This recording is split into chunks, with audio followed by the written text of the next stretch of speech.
Okay, I think Hello. we're live, right?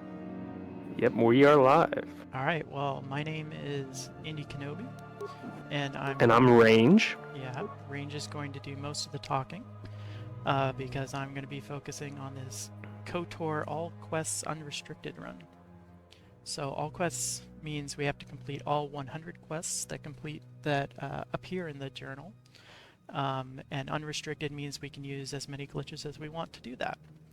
And so if you've seen any percent KOTOR runs, you'll know this game is very glitchy. Um, this run is even glitchier than that because it's all the same glitches plus some extras over the course of about 2 hours. So we're going to have a lot of fun here today. First thing to note is I have no saved games, nothing up my sleeve. And we'll go ahead and get started here. So we choose a scoundrel. And we dump all our points into strength. Constitution and wisdom is for saving throws, and then a little bit in charisma for some persuade checks. We're going to put points into security for a couple door locks in the early game, and then persuade is the one other skill that we're going to need during the run. So we'll put points into that a few times. We put a point into weapon-focused melee because we're going to be using melee weapons for most of Terrace, all of Terrace, and it helps a little bit with some of our chances to hit. And I guess we'll do Kessel Run 8. All right, everyone ready? I'm ready. Okay. So as soon as we start, we're going to do a glitch. That's a save buffer, and it's used to skip the cutscenes and other things. And then maybe, Range, you can explain DLCs. Yeah, so we just buffered a cutscene, and immediately we do 2 buffers actually, but after that, we're going to do a displaced loading zone, which is actually a misnomer, but you know how speedrun communities are. The name does not have to be accurate. So basically, we're lining up with the X coordinate, I think, of a loading zone, or any trigger really. Really, it's any trigger that's in the module. So we're in a module right now, and there's various triggers. And if you can line up to the south of them with the coordinates, and basically you can make that trigger, which could be a loading zone, it could be a dialogue, it could be a cutscene. You can make that trigger activate.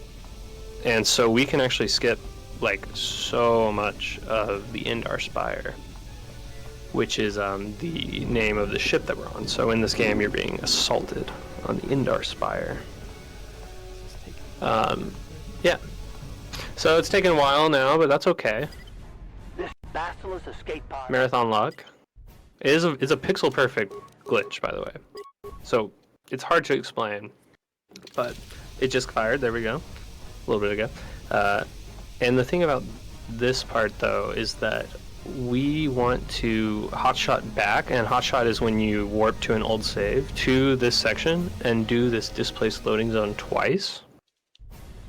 And the reason we want to do it twice is because in this module of the game, just the starboard of the Indar Spire, your character is immortal. You won't die. You can't go below 1 health. So if we warp to this zone, lose our immortality, hotshot is what we call them, hotshot back to the first zone, then DLZ back to the second zone, the trigger that strips your immortality from you is no longer there. So you regain your immortality, and the time that you go back through, you get to keep it forever. So for the rest of this run, we are going to be unable to be below 1 health. And yeah, that's right. So Yep, our minimum HP is now 1. yeah. So there's going to be a lot going on in this route. It's a lot of routing. It's a lot of menus. It's a lot of glitches. It's also a lot of dialogue. So we're going to talk to Karth. We're going to get some quests. You can't just break everything. Like in this game, you literally can break everything if you want to, but we have to dial it in. And so we need Karth in our party, so we go through with that conversation. We immediately buffer another cutscene, and now we're going to do a glitch called a fake level up. Basically, we use a menu glitch and overlay a level up screen, but we are able to do it in a way where it doesn't actually spin to the level up by using Karth. At least that's how I initially did it. Honestly, I don't really know the inner workings of the Skelly flu. Very Basically, you're replacing an early level up with a later one. So we just replaced our level 2 with level 17, which let us get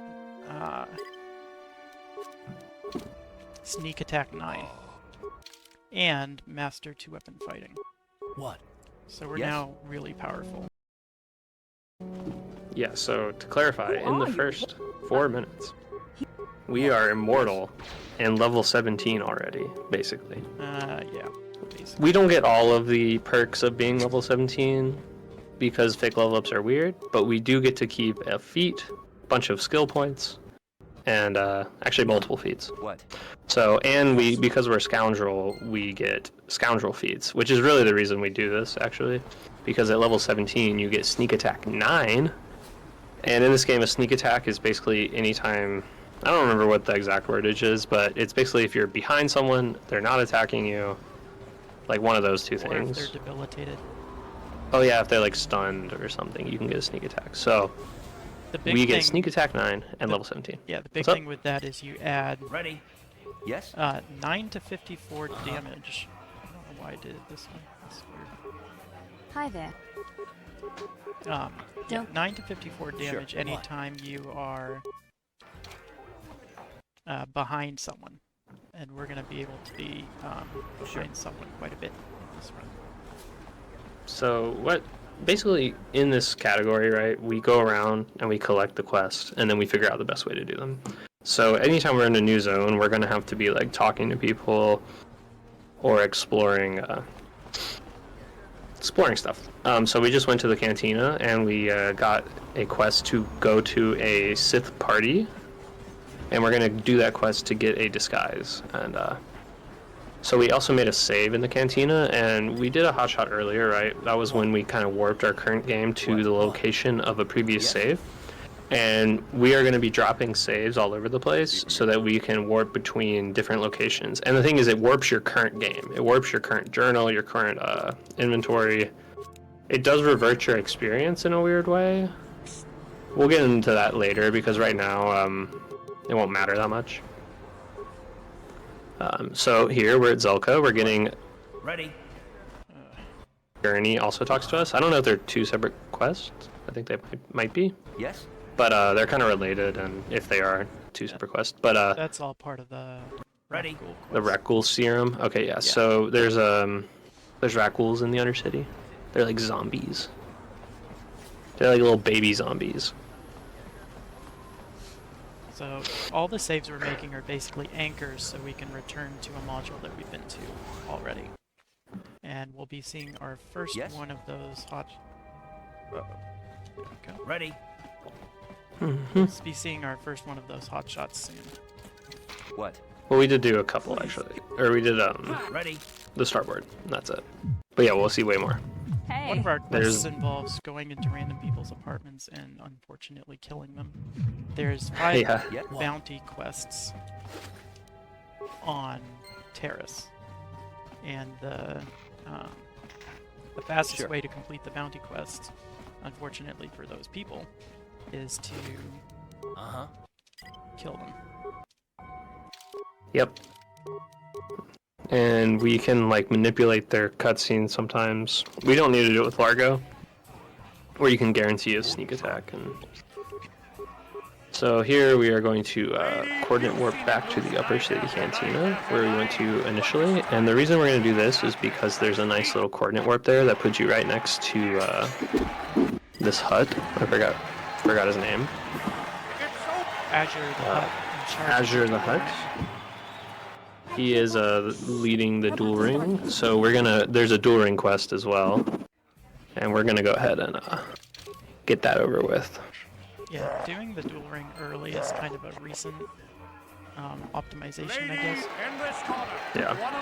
All the duels, we use the cutscene before each fight to sneak up behind them, and then we use our sneak attack 9 to hopefully one-shot. Yeah. It's pretty satisfying to do it this way. And it's what lets us do it at effectively level 2. Yep, sneak attacks. Our build is OP. It gets even stronger as well.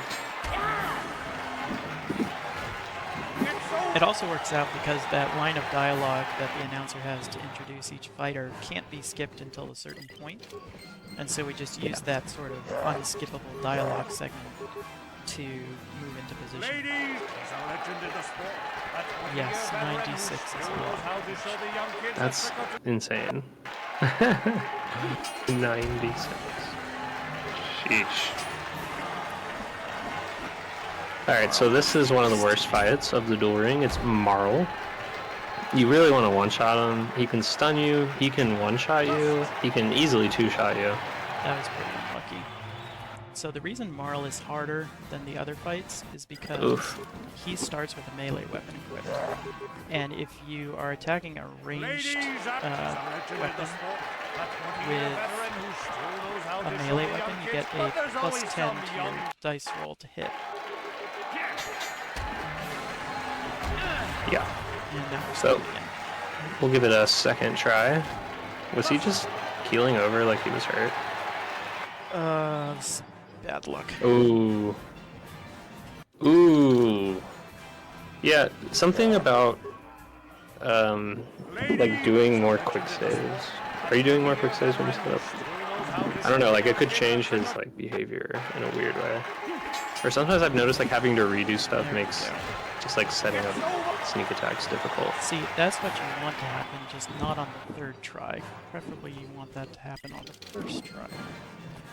Yep.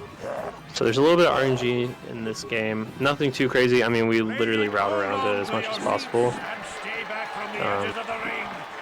And we also we get in Master 2-hand weapon fighting. Or no, yeah, we get Master. In any percent, we only get Improved now. Because we realized we could make do. Because we end up nuking Malik with thermal detonators. We won't be doing that here, though. We just took out Twitch. Yeah, so we killed Twitch. Sorry, Twitch. That one can be kind of bad fight too if you're unlucky. So, a little luck there. So My cat is rubbing all up against my microphone. nice. So, sorry. Bendak is actually a dangerous fight because that minimum 1 HP property that we talked about is also used in the duel ring to make sure that the first 5 duelists don't actually kill you. You just lose the duel. And so the game sets that property at the beginning of the duel and then removes it at the end of the duel. So this is the one fight in the entire game where we can actually die. If any of them are still alive! Yeah, and you also like don't get an easy one-shot ever. You can two-shot him, but his movement property is kind of weird, and you have to bump him. You have to like manipulate where he attacks and where he doesn't attack in a weird way, like what you just saw Indy do. So that was perfect. So Yeah, that was a perfect Bendak fight. yeah, that's what you want to have Makes up happen. for Marl a little bit, I guess. Yeah.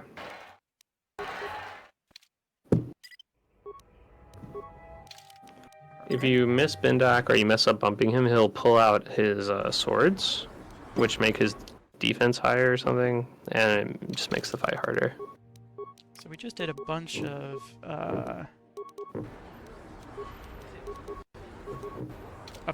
warps that effectively gave us our plot armor back and then moved us to Upper City North's default spawn, where we're going to visit the Sith base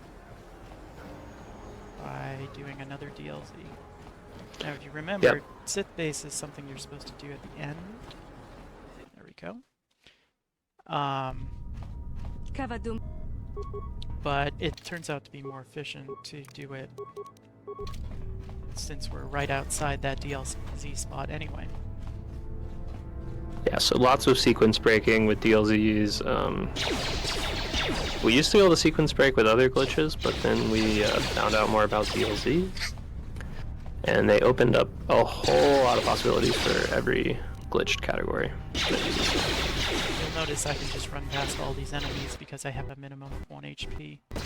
So they Yeah, can't... in any percent, we don't become immortal anymore, the minimum 1 HP glitch, and we just have to run past these people and hope we don't die. One of the only scary parts. So we're about to kill the governor using a neat glitch called wire targeting, where we quick save next to a passive target, we initiate combat with them, and then we mash attack while we press quick load, which will load our quick save, and it allows us to like transfer our attacks from the game that we were mashing on to the old load. And since we're behind him, we get sneak attacks. So we literally just completely cheese that boss. It's amazing. It's amazing. It's pretty This sorry, this run is just so snappy. Just and now we get to go to the lower city, which is one of the first things you do if you're playing this game casually. Like you do upper city for a second, then you make your way to the lower city, then you make your way to the undercity, and then you kind of wrap up everything. In this, we do one of the last things first. We don't go to the lower city for a while, and then we don't go to the undercity for a while either. We finish a ton of lower city before we even go to the undercity.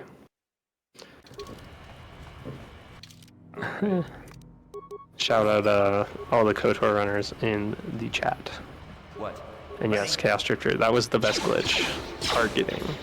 It's when you use the targeting mechanic in KOTOR. Alright, so this is a bit of a unique DLZ in that we have to partially clip the door in order to hit the right coordinate for the DLZ. And it's not working the first couple times. There we go.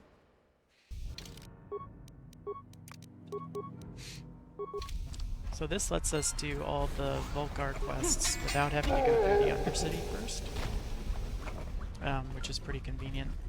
It lets us skip almost the entire upper sewers.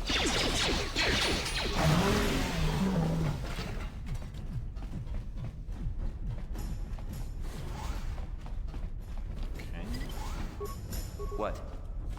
We're gonna do a little trick here where we have to go through this door, but we send the main character towards our next objective, so that when we open this door to finish a quest and then immediately warp back, we're closer to where we need to go. Yes. And then these turrets are supposed to be just instant kill turrets, but the minimum of 1 HP overrides that.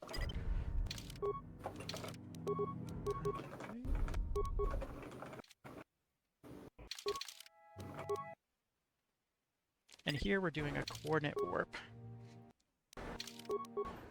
We're basically using coordinates from another module to warp Karth into the room with a swoop accelerator. Swoop? Yeah, so we, if you played this game, you know that stealing the prototype swoop accelerator is huge. You have to fight these people, or you agree to help them take down the other swoop bike gang. But we are able to complete all the quests simply by talking to them and immediately exiting using glitches. It satisfies all of the quest variables we need to steal the prototype swoop race and then talk to Candon, but you can just cancel it immediately without actually having to decide anything. And it like sets the thing that we need to getting the swoop is what we need to continue. So, and we're gonna make a quick little pit stop into Javier's Cantina. We're gonna make a save there, override our slot 5. Run's going pretty good so far. Yeah, not bad, Nice. except for the Ender Aspire DLC. Yeah, the DLC in Marl, but that's fine. Everything else has been nice, and there's a lot of other hard stuff. Do you want to explain save teleporting? Hold it right Okay, there. so You'll have there is a memory leak in this game where the more you play, just like by going into new zones and like making new saves like normally, the game builds up memory, and eventually it builds up so much memory that every time you save, the game carries your forward momentum through the save and propels you far forward. And as you play more and more of the game and you build up more and more memory, the save teleports become even stronger, and eventually they become like mega busted. And there's actually ways to kind of tone them down when you need to, so that they aren't just too strong. They are a very fast glitch, one of the best ways of movement in the game, but they are painful to watch because it's just a bunch of saving screens. So we don't do them all the time because they're a little unwieldy, and also they're not that strong until later in the game. But eventually they become very strong. Eventually they become too strong. Like in Sith Academy. That stuff's hard. Yeah, too strong. So here we have to do one swoop race, and once we're done, we are going to do a glitch during a cutscene that basically tricks the game into thinking we did the 2 swoop races that we need to do. This is a classic skip. There's been different iterations of this skip over the time, and now we've found the best way to do it. And interestingly enough, right after this, there is another skip where we're going to buffer the Bregic fight. So, and the quest that we need, or actually, really we just need to talk to Bastila. But if you just skip the Bregic fight, you can go talk to Bastila. She has all of the quest triggers and that we need, and she even takes us to a loading zone, back to our hideout. So this is like as if you rescued her without actually having to fight anybody. And now we're back in the hideout, and we have a lot of party members in this game. If you've ever played this game, there's like 9 party members. Most of the party members have their own quest, and you basically progress the quest by initially by talking to them a lot, and in general by talking to them a lot. Sometimes you have to do other stuff also. So we just talk to Karth, we talk to Bastila. We're going to be periodically talking to our party members, just all the time. So we just did a sequence of 3 glitches in a row. The first is called an inventory dupe, and that basically Ready? Sure. it basically tricks the game into thinking that each of your party members has a copy of your full inventory. Sure. And so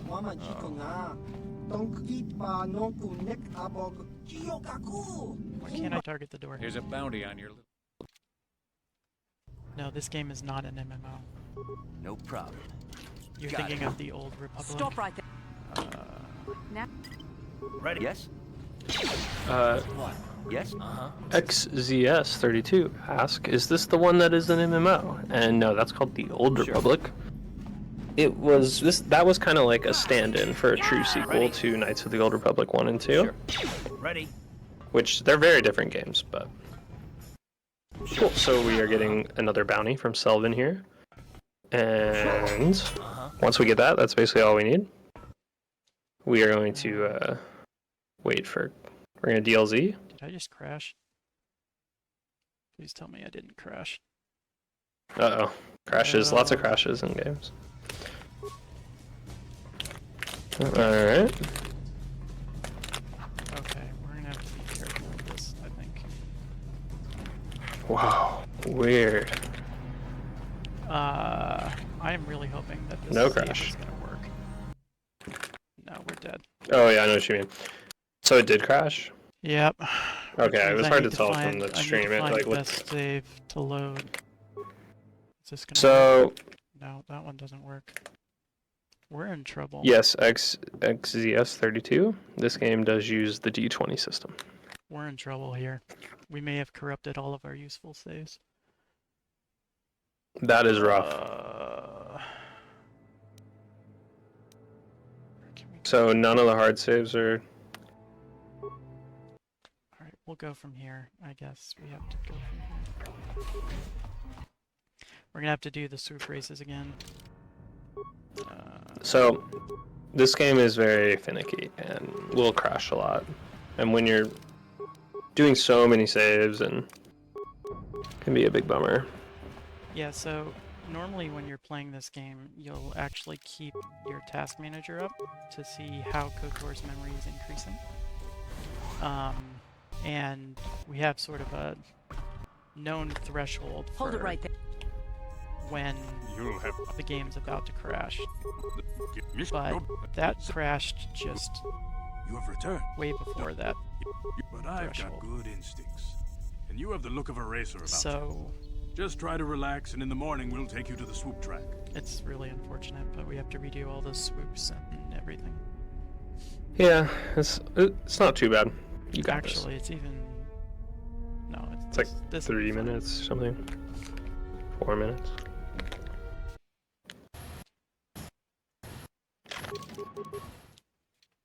Yeah, once you get into a flow for a category in this game, you like have reset points that you know.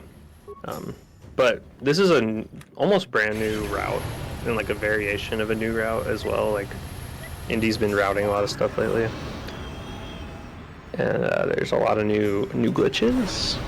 Basically, we You- added the most recent way to do a hot shot into this route. Literally within the last 2 weeks. So,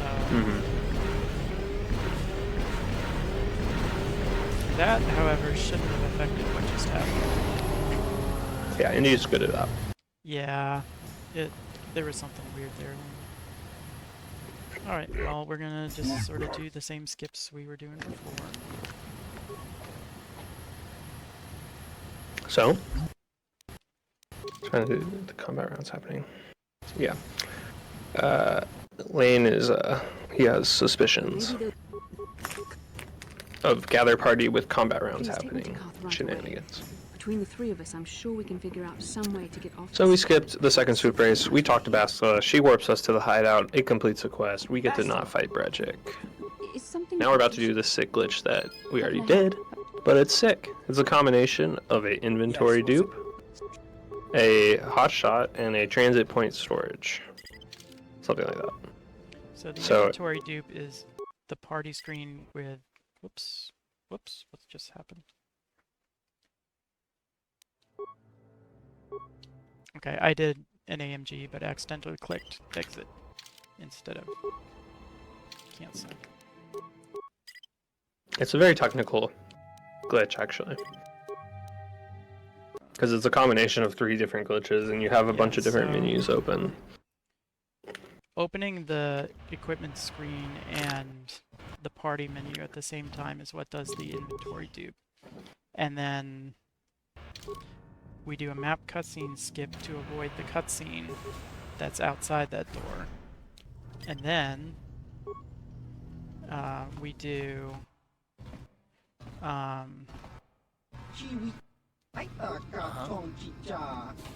we do an autosave hot shot, which warps us to the lower city, which is where our autosave is, but it warps us to the Stop right- default spawn, which is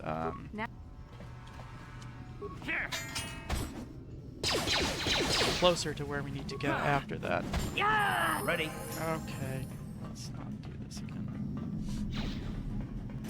My favorite menu. Yes? See, that's much better.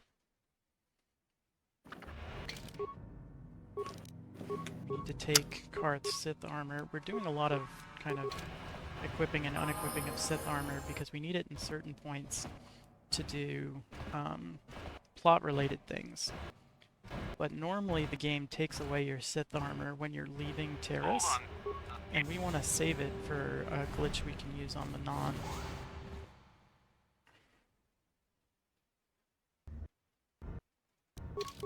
So we're starting to see save teleports be used more. And we are in the Undercity. So we are kind of close to the end of Terrace now. Gonna be wrapping up the Undercity quest. We're setting a transit point here so that we can use it to return I'm here. to Rukul later, because Rukul has Yes? a quest where we need to go get 3 journals for him, and Wait up. we What have to can I go do? sort of a lot of different places to to collect those journals and then come back to give them to him. Please. Okay. So that's the Infected Outcast quest. My- Gonna buy a vibration cell here. And now we fight Hendar's Rakghoul. Hurry, And we actually He have will Bastila make it. with us, so we Run, can Hindar, use run! And force if I powers open on the him. gate, they'll kill us all. No! You can't do this! It isn't fair! Yes? Sure. Please, you have to help me!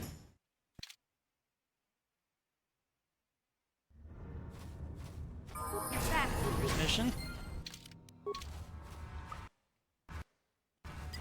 What? What? Sure. So now we have to go get the 3 journals. One of them's over Yeah? here. What?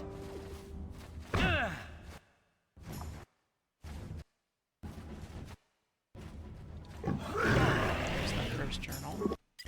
Huh? Now we're going to use a GP Ready? warp. What? It's called a GP warp because the GP stands for Gather Party. And we're going to go into this spot, and that is closest to the lower sewers loading zone. What? And so that warps our main character there. It's just a little movement tech that's useful in a few places.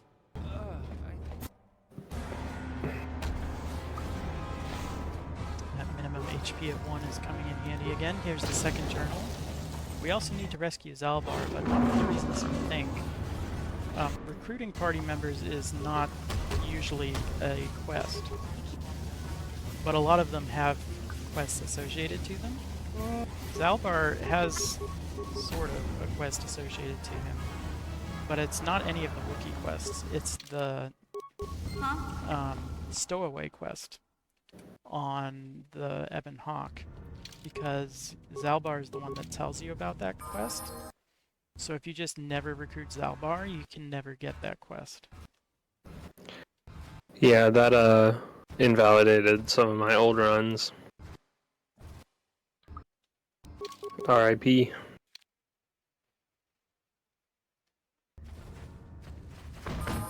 So, we're getting the Rakghoul serum from the Sith corpse.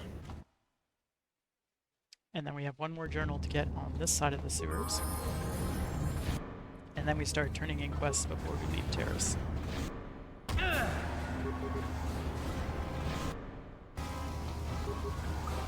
We're actually going to do memory reset here.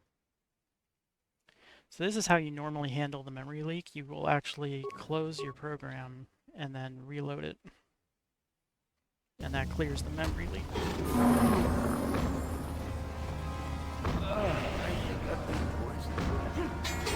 Out of the way, Rick. Here's the last journal.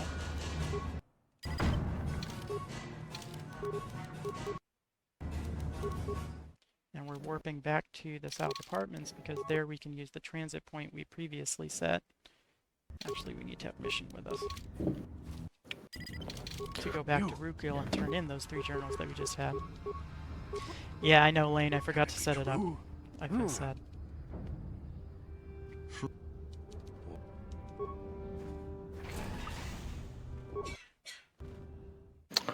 Yep. Very cool glitch. Puts us right back next to Rookil. And We're warping very back to the good like canteen. use of the transit system more so What? with the hotshot. This is gonna turn in our bounty saw you in the quests. Huh? Sure. It's kind of a neat setup here by talking to the hut with Mission and then swapping to the main character. We can actually keep Mission near the hut, whereas normally it would What? change your position. And that means when we do this coordinate warp, Mission's in a good place for the last quest we have to do here, which is getting our droid friend T3M4. Hachu upon. And now we're going to sell a bunch of stuff. So most of the point of that inventory dupe was to get enough stuff to sell for credits for the rest of the run. We also get a fair amount of things. Oops. A fair amount of things to equip ourselves with, and we get enough parts and spikes to do all of our hacking that we need to do for the rest of the run. So yeah, the shopping is a big part of the routing. And then I need to buy a parts because I accidentally messed that up. Alright, and now we walk back to the cantina.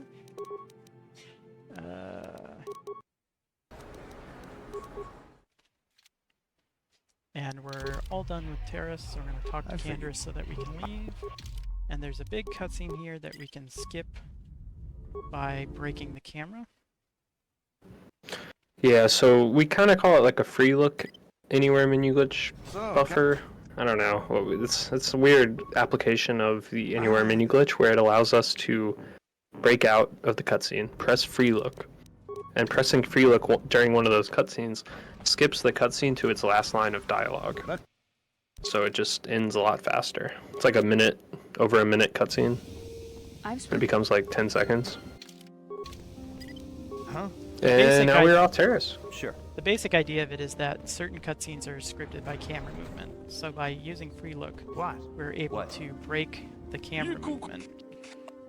And that breaks the cutscene in such a way that it actually goes to the end of it. So it's very useful.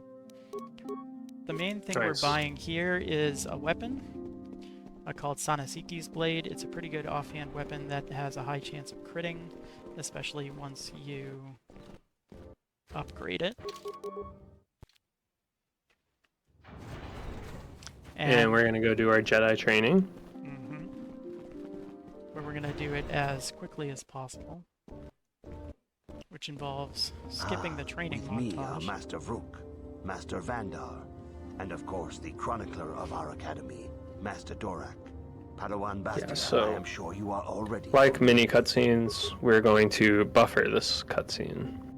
After the dialogue gets to a certain point, we can break out of this training cutscene, and it lets us skip like minutes of movies. By the way, the glitchless time for this game is roughly 2 hours. So we, using glitches, can beat every quest in the game in the same length that we beat the main quest without any glitches. It's pretty cool. That's true. Alright, so here comes the classic montage skip. Yeah, So by advancing this conversation to a particular point, and then immediately doing a buffer, we skip the training montage cutscene, which is about a minute and 15 seconds of unskippable dialogue. And we have to say the Jedi code, which is 63264. And now we can become a Jedi. And as soon as we become a Jedi, we're going to do another flu. Another fake level up coming up.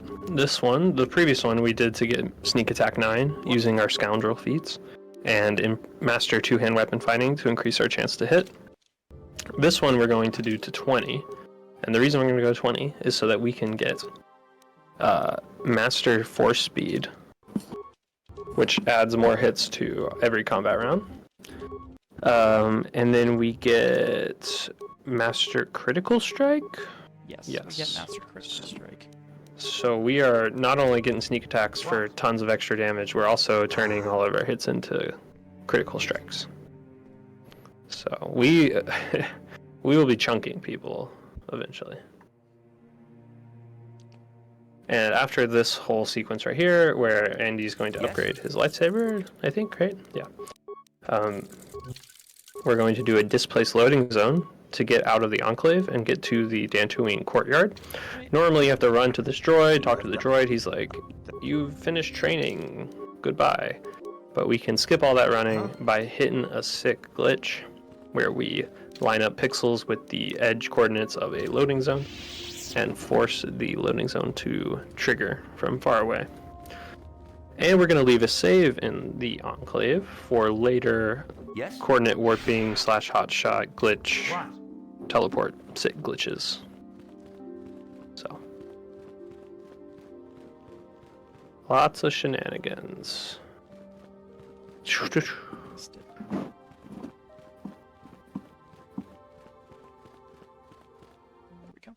Alright, this glitch is this is one of the hardest glitches just in general, the displaced loading zone. And this specific one, I don't want to say it's one of the hardest because it's not, but it is hard, and it's very finicky because of the way that the thing that you're using to line up will shoot you off of it if you don't slide into it exactly correctly. That one has given us all headaches. It's like a medium difficulty one because they're all very hard, but some of them definitely go easier. So picking up some new quest here in the courtyard. We are talking to, we're going to find a missing droid. We're going to kill some Mandalorians. Because nothing like sweet vengeance when you're a Jedi. So there's What would actually Anakin do? 4 Mandalorian groups, and you're theoretically supposed to kill all of them. In actuality, you only have to kill 1 Mandalorian from each group, a specific one. And so it'll look weird, but we're gonna basically force jump to Mandalorians and then run away. By the way, Dantooine- force jumps. Sorry, Dantooine itself, Yes. we can actually do in one trip, because normally you would have to come back for the Gina Haradan bounty on this planet, which is Zulong. But if you go to Ulas, who gives you the bounty quests, after Dantooine is destroyed and you tell him, hey, I can't do this anymore, he's like, yeah, I guess you can't, and the quest just completes. Brilliant. And so because of that, we can do... By the way, if you buffer Juhani's first cutscene, it basically treats it like you fought her successfully. Yeah, So you can just convince her to leave. skips the fight. It is So- good. This game is very interesting. I demand. Alright. We warp back to the council to tell them, hey, we redeemed Juhani. And then we warp back immediately because it's easier to get to the ruins from here than it is from the Enclave. Here there's a quest that starts from looting this particular dead settler. One of the other settlers' sons is missing, and it turns out that's him.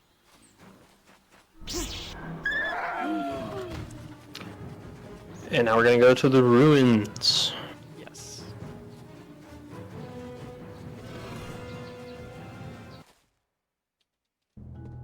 Ruins is where we get our first star map. The overall plot of the game is you want to get What can I do? 5 star maps What? to find the Star Forge. What can I do? And we're going to get the first one using a rather unique DLZ. By running into this corner, we are able to hit the trigger for the DLZ like so, What and can I that do? warps What? our character over Yes? to the star there. map without having to go through the puzzles to Hey there. get there.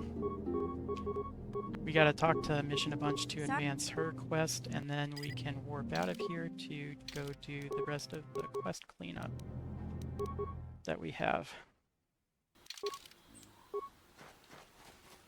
So we're gonna do the Sandro Matale feud now. This is sort of the Romeo and Juliet of Star Wars, I guess. This is. There's lots of ways to resolve this quest, but turns out the easiest one is to just have everyone get along.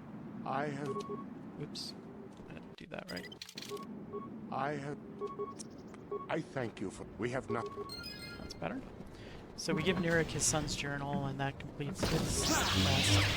And then he's taken Who are his you? rival's son captive I'm here. Yes? because he thinks he's responsible, and so now we're going to free him. Normally you have to go all the way around to the side door, but because we were able to break out of Merrick's conversation, we can skip all that. Yes? I did this slightly wrong. It does kind of seem like a home invasion, doesn't it? You're back. Shame. Kidnapping. Surely we can. Well, we're freeing someone who shouldn't be there. And we're Jedi, right? We have that authority. True. Alright, so we mashed through this fairly long cutscene, Thank you again. Huh? Yes? We were... and then we break out of the end of it. We have to go to the end of that cutscene in order for the quest to finish. If we break out of it at the beginning, then the quest won't finish, which is counterproductive. Yeah, so there was a ton of testing with just like how you can apply all these glitches to each moment of different cutscenes and when you could break out early, when you could break out late, etc., etc. The route has come such a long way. So we killed that one Mandalorian. Here, you want to talk about combat talking? Okay, so basically you can't talk to NPCs when you're in combat, but if you quick save and quick load right next to them, you can pause the game and talk to an NPC. Because it basically takes you out of combat for a second. You have to do it. It's got a little finicky, so you might have to try it a couple times. It's not as hard as I just made it look. I think I accidentally clicked on the cap mount. Okay. Yeah. If you just pause it immediately, you can get it off. So now we're gonna kill our last Mandalorian, Sharoop. He's the leader. He actually can be kind of annoying to fight. Oh, Indy's got a good strat. I like that strat. Return to your ship with Master. Biggest thing with will Sherrick is he summon can you. stun you if you're unlucky. And Padawan, so Yeah. you want to have done try well and... in discovering the stuff. It's possible to one-shot him, but it's pretty unusual. So you want to try and bump him so that... Yeah, and you need sneak attacks for it to be really good. So by getting up close to him, he kind of walks away from you, and he won't attack while he's walking, and you can get more sneak attacks. So now we're gonna warp back to the Enclave, or really to the runes, to set up an autosave hotshot It crashed. or transit point storage to go to the courtyard. None of the modules I just said were correct. We'll get there eventually. Oh, did it crash? Yes, it did. But in a not terrible way, I think. Yay. Yeah, it was unlucky what happened earlier, because sometimes when you crash, you have so many options to, like, you know, get back, but... This should be good. Oh, thank. The game's misbehaving a lot today. That's kind of unfortunate. Have you found the? Marathons, remote... I blame remote OBS streaming, or whatever. Sure. Does it mess with the game? I don't know. I have had a bunch of weird stuff happen in marathons that, like, This is feel gonna- like they never happened. This might sound a little weird, or it might sound exactly right, depending on what game you speedrun, but KOTOR fights you sometimes. So true. What is It just does. Hang on. What are we doing here? Okay. There's this category called glitchless. We've all heard of it. But in KOTOR 2, glitchless is very difficult to finish a run of because the game is so buggy.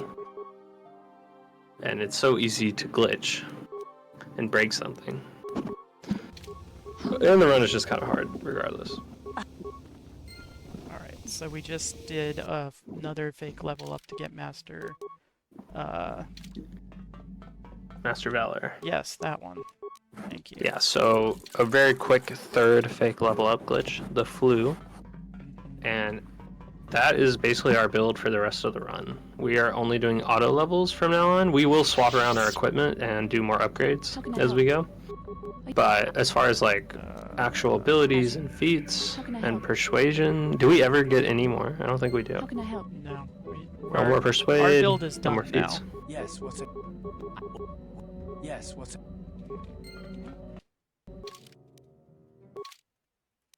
So we're doing a map cutscene skip here to skip the cutscenes in between planets, and then we're doing a quick hot shot to warp back to the cockpit instead of having to run through the How can I whole help?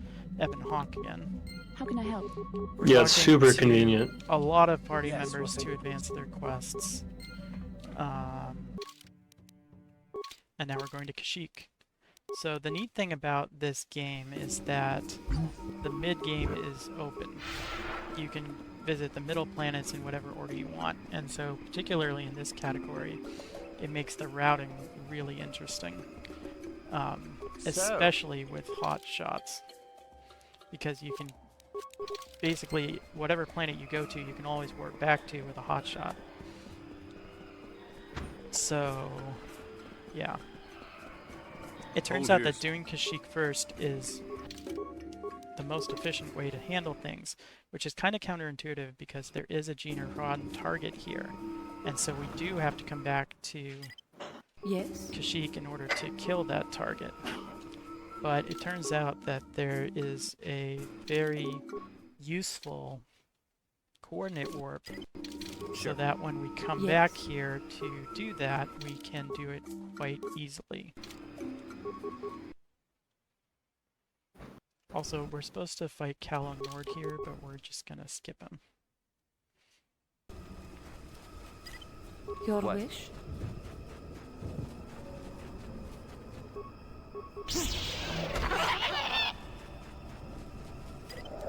We tend to keep our party empty because our party members are not so good at following you, and they like to stop and attack things that you would otherwise just run past. So anytime we do bring a party member with us, we're doing some sort of movement tech or some sort of coordinate warp. So with Juhani here, we're going to use her to cut out a lot of running Your wish? by sending her over to Jolie's house while our main character goes and deals with the poachers. What? Mm-hmm. What's up, FACON? So, Lower Shadowlands. We gotta like pick up items here. You want any? Set some tape. Set some saves up. We're gonna deactivate the sonic emitters, or yeah, sonic devices, so that Jolie is happy and he will join us because Jolie's a party member with a quest. And we need him to do Kashyyyk Your quest. wish? Well,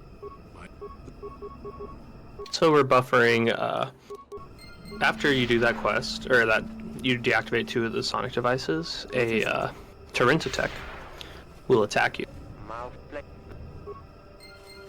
Where they pop up, and that will completely skip the fight, and it will make Jolie happy. Jolie basically wants you to get rid of the poachers one way or another. And so that's kind of the quickest way to get rid of them. Alright. Yes. That's not right. Yes. Okay.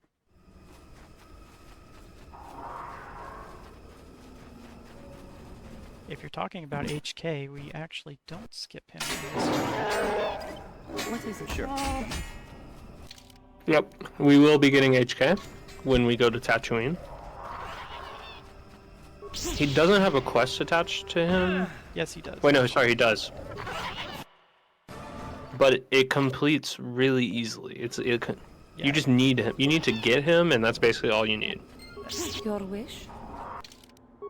You skip HK in a lot of the other categories.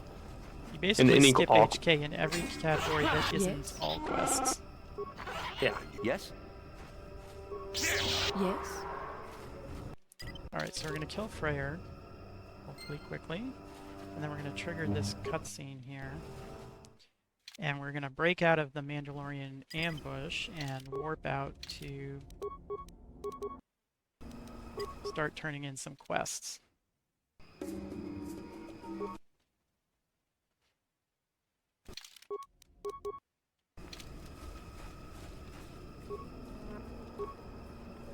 Alright, so we're going to do a sequence of pretty neat skips here to turn things in.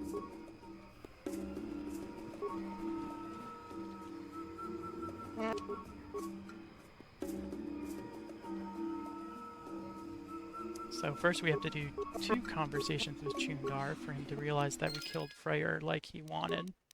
Then we're going to return to the Ebon Hawk right after that. And that triggers this one. Your wish? Yes? Right? And then we can turn in the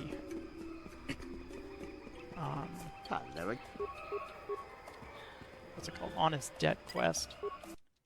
And then we can warp right back to the lower Shadowlands where we were before. Yes. And that does a little coordinate warp that puts Juhani really close to the star map.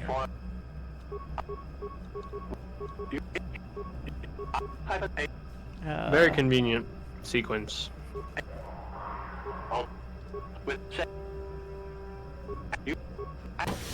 In any percent, this is you can do a glitch to duplicate star maps, so you don't have to go get any percent unrestricted. So you don't have to go get every star map. And Kashyyyk is actually the star map that we use to duplicate. So you do Terrace and Dantooine, then you go to Kashyyyk, you get 4 star maps on Kashyyyk, and then you unlock the end game. But here, I heard Mandalorians to kill here. yeah, this fight's kind of hard. Well, not this one. Your Sorry, wish? the next one. Sure. To get like a clean sneak attack from you.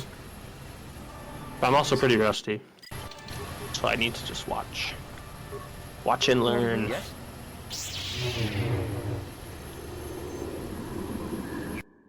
We use this cutscene to get right behind the Mandalorian commander. And hopefully one-shot him below. Down that time.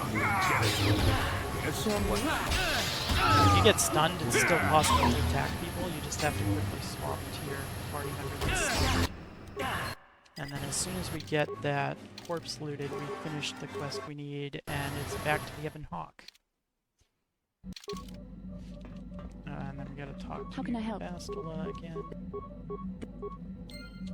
Yes. And we're not finishing everything on Kashyyyk at once, but the way we come back to Kashyyyk is very interesting. We don't really have to go back because we can do hotshots. We leave saves in Kashyyyk, and we actually will be using the coordinates in those saves to help us with other glitches later. So lots of interesting routing using like tools and software that community members have made Sure. to like find out where coordinates are, because if you share coordinates between modules, it opens up a lot of possibilities for interesting glitches. Sure. So the auto level up option is on. It's actually been on since the beginning of the game because it only applies to your party members. Please. And But we will be auto leveling up ourselves. yes. But you actually have to press a button to do that. So we just did a quest right there. You help this like needy woman out. She's basically trapped on Tatooine. What can I do? Now we're going to make a save so we can come back here to turn in that quest. And now we're going to do swoop racing, but it's going to look a little weird, so maybe you would like to explain that, Range. Okay, so swoop racing, right? We have to. There's quests on Tatooine and Manon for swoop racing, and you have to win 3 races and progressively get better times. But we can do a glitch that we've been doing. It's called hotshots. There's a lot of different types of hotshots. There's a lot of different ways to do hotshots. So we're gonna do one of the ways where we break out of the swoop races during it by pressing Alt F4 with this pop-up open, and it's gonna allow us to open up the save menu and make a save, and then do a hotshot to coordinate warp the save that's inside of the swoop track back to the swoop den in Tatooine. And it treats it like you just did a whole race. And if you go talk to the dude who's getting your times, like the Rodian at the bar, he'll be like, "Wow, you did it in 0.03 seconds." It's crazy. This is very funny. It is pretty fun. So we're just gonna, yeah, we're gonna do it 3 times in a row. It's really quick now too.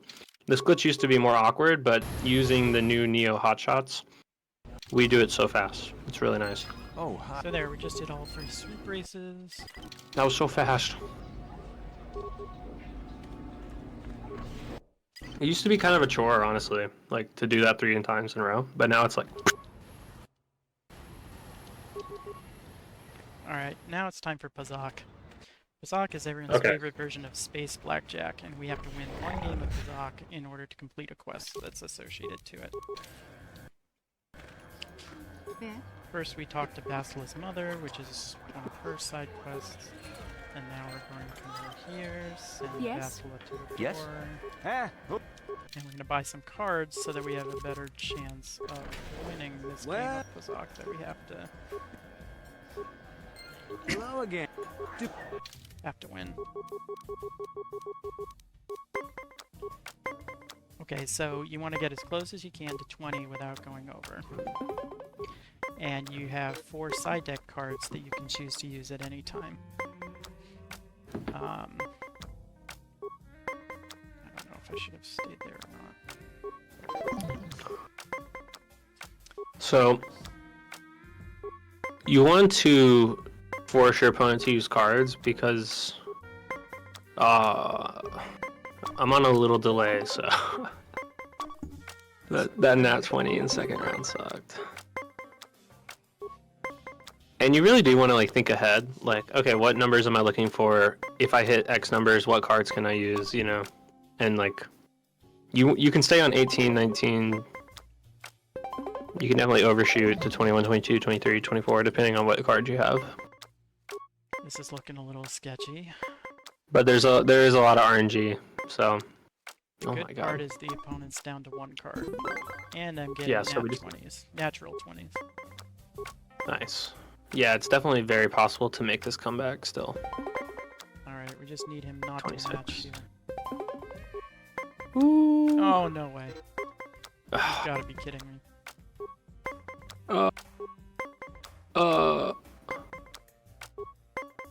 Oh my god, 1 out of 10. Oh, that's disgusting. Oh We're no. gonna stand on 17 and lose.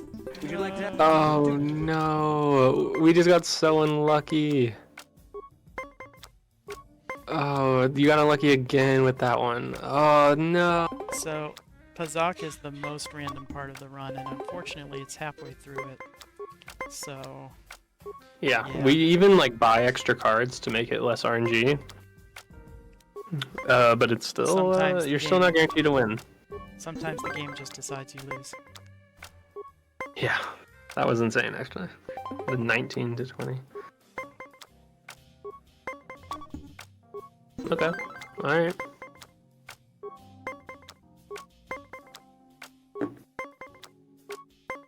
I am very sad. Hmm, Uh, I'm on delay. that's Right now you're bad. killing it. On my screen. It started well, but he's still got 3 cards, so he's got a lot of leeway there. But we got a shot here. Ooh, 26. Would you That's like that? decent. Alright, second try, What Yay. can I do? I guess. Make a stave here so we can come back and turn in that quest. We're done with Bastila now. See you later. Now we're gonna go get everyone's favorite psychotic droid, HK. 47.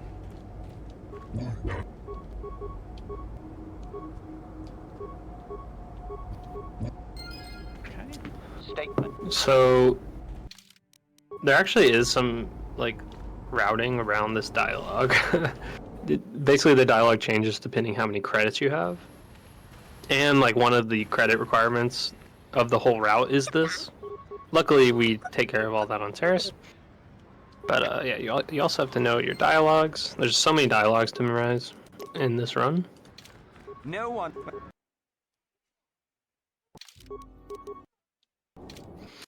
And Woody! Yeah, so the HK dialogue changes if you have 4,000 credits. And it Anyone actually out there? turns out that you're Hey really there. close to that. I- It's the natural course of the run, and so depending on how many random drops you get, you might be over 4,000 and the conversation changes, or you might be under 4,000 and it's what you expect. So you have to be kind of a little bit wary. Alright, we're setting a transit point here. You want to remember that in about 10 minutes. And then we skip over a trigger that is supposed to prevent us from going into the Eastern Dune Sea. And we're probably going to have to do a memory reset pretty soon here. Yeah, there's basically like a mini cutscene that's like, you can't go there yet. But if you just skip the cutscene or skip past the cutscene, you can enter the back of the load zone. It's very strange. So, Comad Fortuna, he is a hunter. He tells you his plan, and then you're like, I'm going to steal your plan. And he's like, I won't let you. And you're like, well, I'm going to kill you. And you kill him. That's actually an optimization. We used to not kill him. Yep, but it's significantly faster to kill him in this category. In actually every category, it's a little bit faster. Alright, so we round the mantlets. We have to watch this cutscene to the end, but we can move during the cutscene. We're in the right position to loot the Great Dragon after it's destroyed. Yep. Because we need to get the Crate Dragon Pearl. We're actually going to get 2 because we killed Comad. We can give 1 to a quest NPC later, and we're going to take 1 for ourselves to use in our lightsaber to make us even stronger. Indy's also going to pick up the Violet Crystal because he cares about fashion. Yes. All my runs use purple lightsabers. We did a quick memory reset there, and I forgot that I'm supposed to do a fast lane here, so that's okay. Happens. So a fast lane is a way to return to the Ebon Hawk from anywhere using another save file. We do this here so that we can return more quickly from the star map. One reason to use a fast lane instead of a hotshot is the fast lane does not revert your experience. So using a fast lane to leave a planet keeps the experience from the star map we just got, whereas using a hotshot would get rid of it.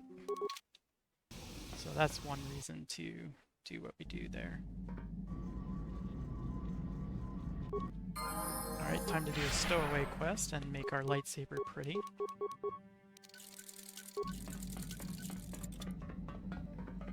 Yeah, fast lane was made by Blaine. I'm going to talk to Jolie here to finish his quest. Normally you have to do 9 conversations with him, but it turns out that you can just do 3 and just annoy him enough during the 3rd conversation that he won't talk to you again. Yeah, so we're going to annoy him now. And we're all done. Yeah, so we used to talk to him like 11 times, and it was a slog, and you had to like quick save and quick load before every one. But then eventually, you know, after looking into all these quests more, we realized we could just be really mean to a lot of our party members, and that would finish their quest earlier. He's grumpy anyway, he doesn't want to talk to us. No, he really doesn't. Here's Karth, we have to talk to him a few times. So we just got rid of the stowaway, yeah. It kind of highlights a feature of this run where we complete all the quests, but we don't necessarily have satisfying conclusions to all the quests. One pretty good example of this is actually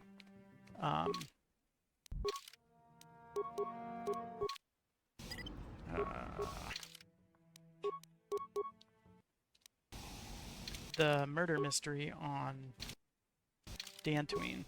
We finished that quest by telling the Jedi that we don't want to help him. Yep. And that automatically so completes the quest. That's it. as a reminder, our rule set is all about moving the journal entries. There's an active journal and a completed journal, right? And you usually complete these journal entries, what we call quests. They're actually referred to as both, I'm pretty sure, in different places of the game, if you like look through the menus and stuff. But because it does say quest in some places, if I remember. Yeah, Anyway, it says, doesn't matter. It says quest log, so. Okay.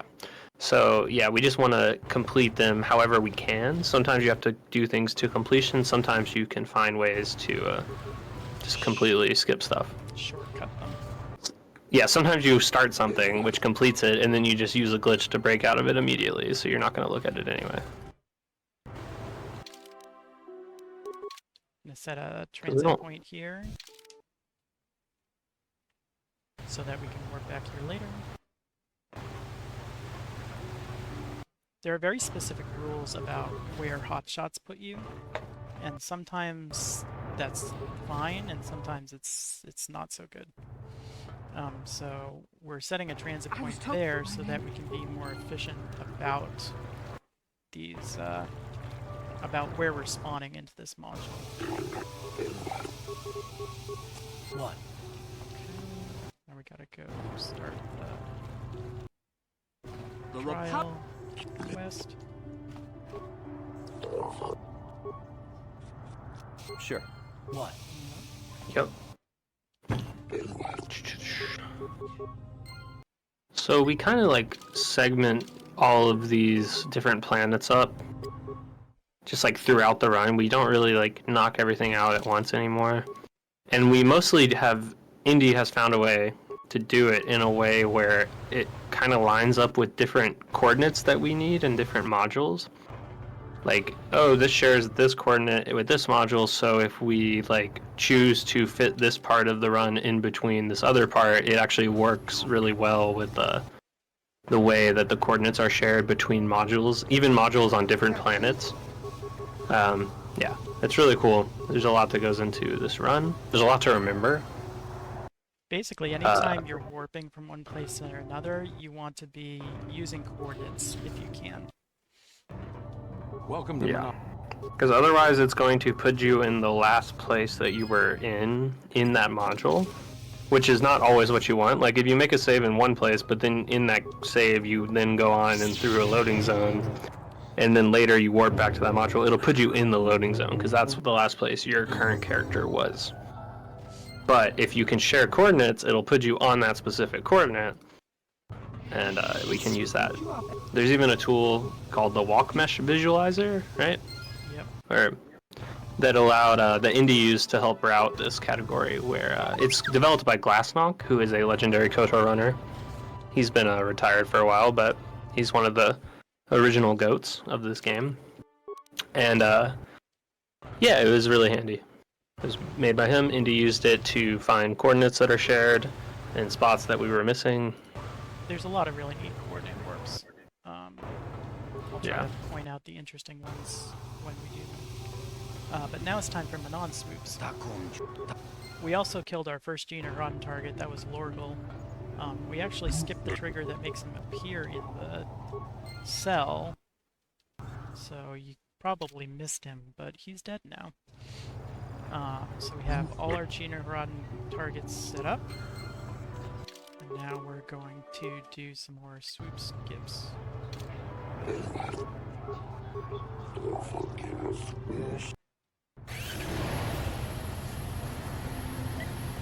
Yep, so swoop skips, once again, once we start the swoops, we break out of them and we coordinate warp back to the swoop area, or whatever it's called. It's auto east, technically.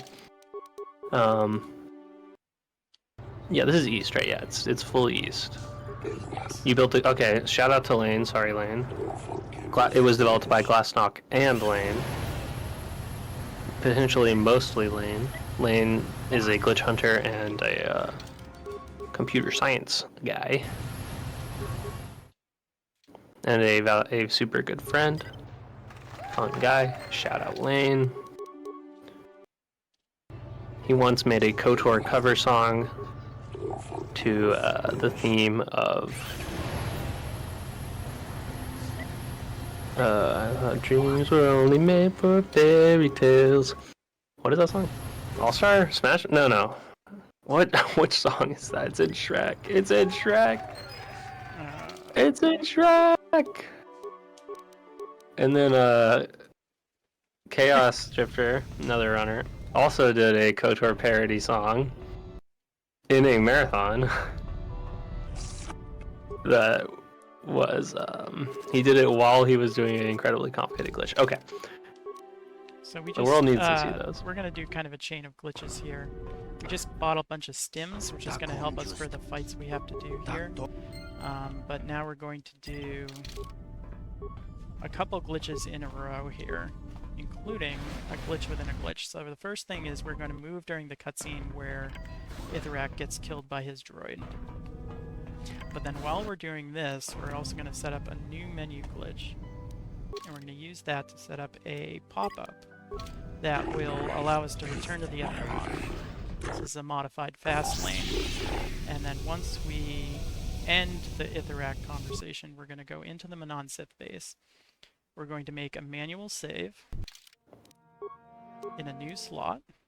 We're going to use the pop-up to return to the Ebon Hawk. And then we're going to get an autosave in the Dune Sea, which is where we made that transit point earlier. No one. And then we're going to go back to the docking bay on Manon where we were and do a glitch called transit point storage, which lets us warp into the Dune Sea to the transit point that we set earlier.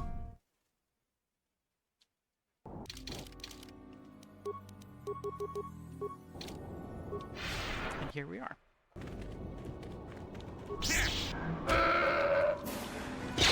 We also managed to leave a save in the non-Sith base, so when we can go back there later with the appropriate coordinates. I'm actually going to do a memory reset here.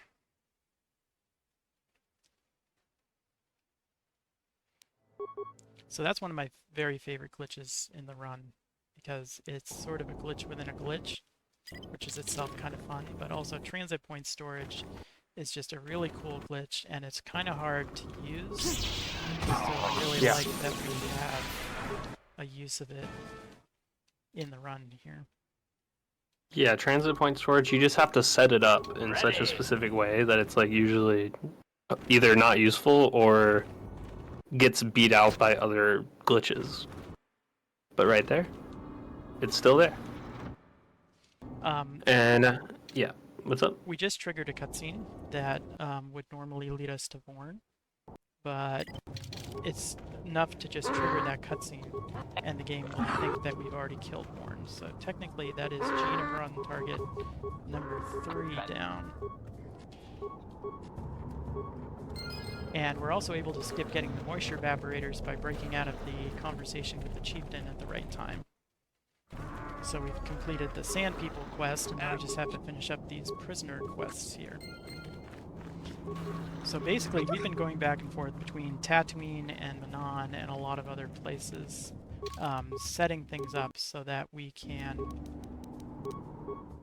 now turn in a bunch of quests all at once. So this one's a little unique.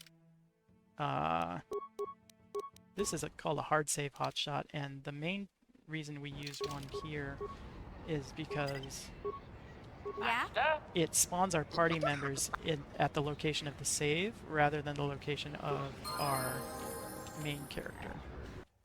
And we use that to put HK here in the right spot for this warp to the Dune Sea. What? Huh? And then we're going to take Mission here and put her in a very specific spot as well. And this is going to map onto the coordinates of the Manon Sith base. So we're going to use that save we made in the Manon Sith base, and if we set it up right, then Mission is going to be in the room with this missing cell cap youths right here. And HK is going to be in the room with the data monster. And we can get both of those without having to run through the Sith base itself, which is good because that's a very long module to go through. And then it turns out that HK is in the right position here to do the Rulon quest on Kashyyyk. And so this is the convenient warp I was talking about earlier. Yeah? Sure. Yep. And while we're here, we're going to, get the Jinarhan bounty. Like Indy just said. Yeah, this is the whole...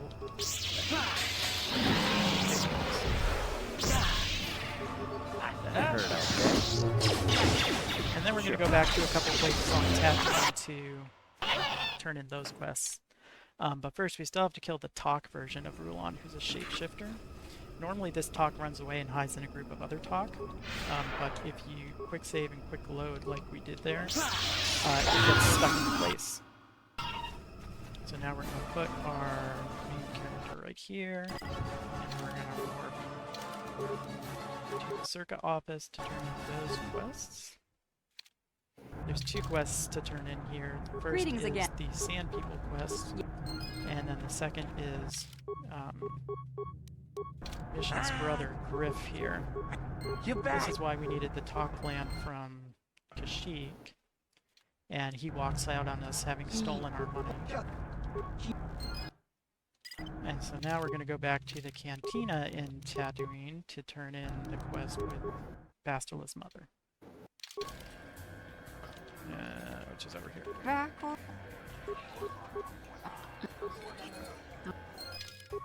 Alright, so we're now totally done with... Oops, that wasn't right. Oh, that's okay. I was supposed to do a hot shot here, but I did not. Luckily, I can just do the hot shot from here anyway. Anyway, so we're totally done with Kashyyyk and Tatooine now. And so now we're going to finish up some Manon stuff, including getting the star map. And we're also going to investigate Sunry's trial here. Have you met? Yes?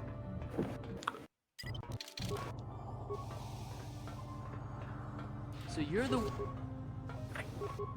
Doing a little micro movement here, which is basically trying to control multiple party members at once to shorten the distance that we have to travel. It's a little bit tricky to set up sometimes, but it can be a big time saver. Especially if you have to do multiple things in one module in different places. So having done all that, we're now heading to the Under the Sea world.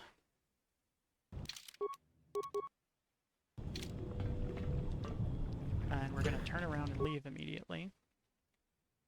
But You've returned. we're going to basically do a warp from here back to that underwater module that we were just in.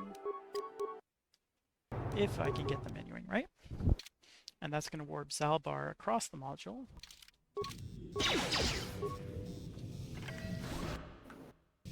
And should pick it up pretty close to the surface. And we can just grab that and head underwater here.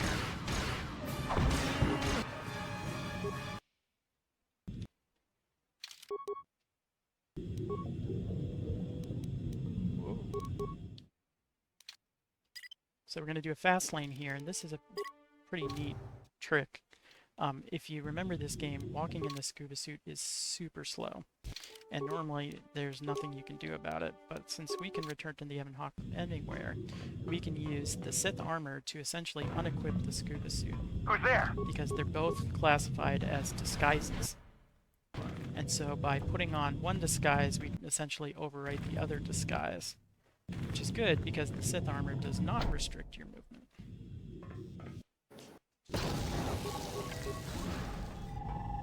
No, I won't let you open the door for those Do that again. What? The next water module.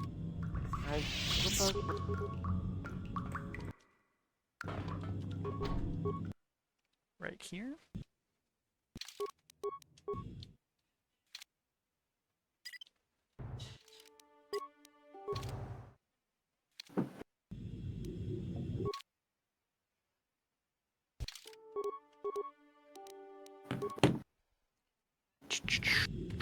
Okay, so now we have to solve this puzzle here. That's supposed to be a fiendishly difficult logic puzzle, but instead, it's just a sequence of numbers, because that's how conversations work in this game. We're going to use a fast lane to exit Manon, because again, we want to try and keep some of the experience we've earned. We need to hit level 9 in order to finish Juhani's quest. And so we actually use a glitch later on to get a lot of experience quickly. But it doesn't hurt to sort of save some of our experience from the previous parts. I'm actually going to do a memory reset here too. Because then the amount of time we have to spend doing the experience glitch later is shorter.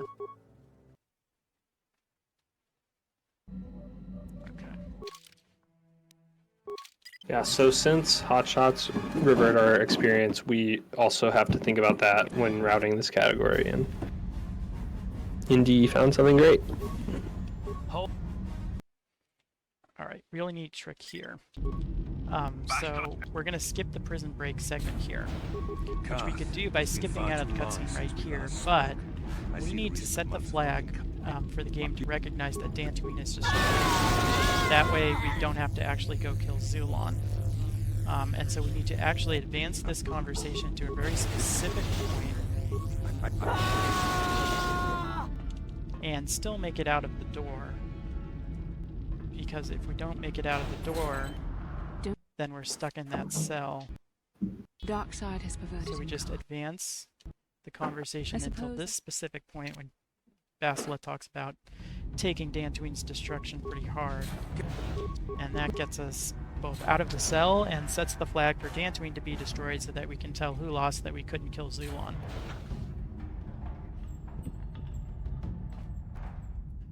It's a little complicated, but it's useful.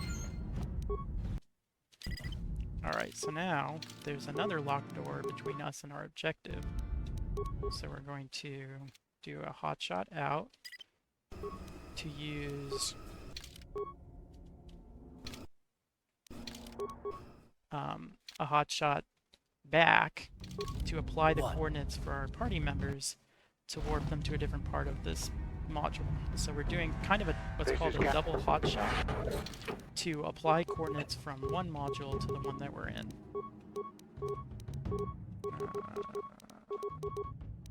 Go. Okay. And now we're going to do an autosave hotshot to warp to the other side of the command deck here.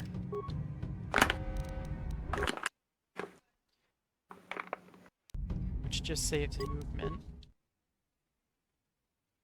And then it also allows us to, well, we're going to skip the scuba suit. Take a pretty neat coordinate warp in this module. Yes. So we're going to take a party member and tuck them in the corner here.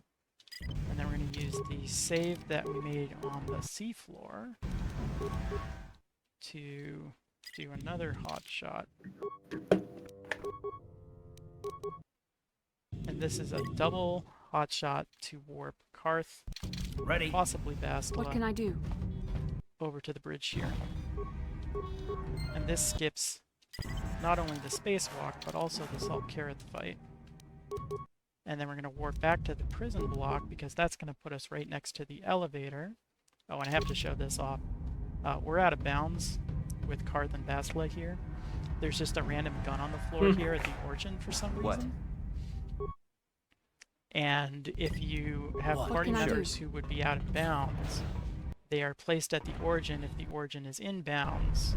So we get to kind of see the module there in all its glory.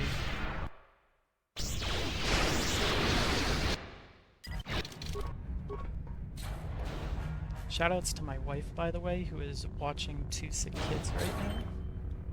Woo! Down you go! And he can bring you this. That's right. You cannot. We just did spoiler skip, so if you haven't played this game, we just skipped the major plot spoiler.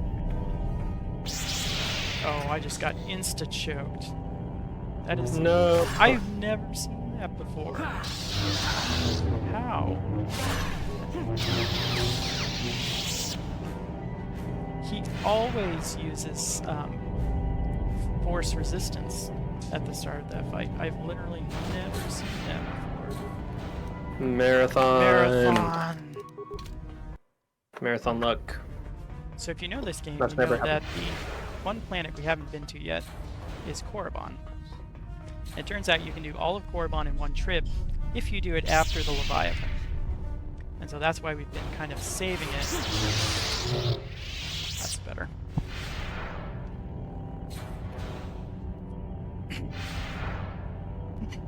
I'll hold Malakov.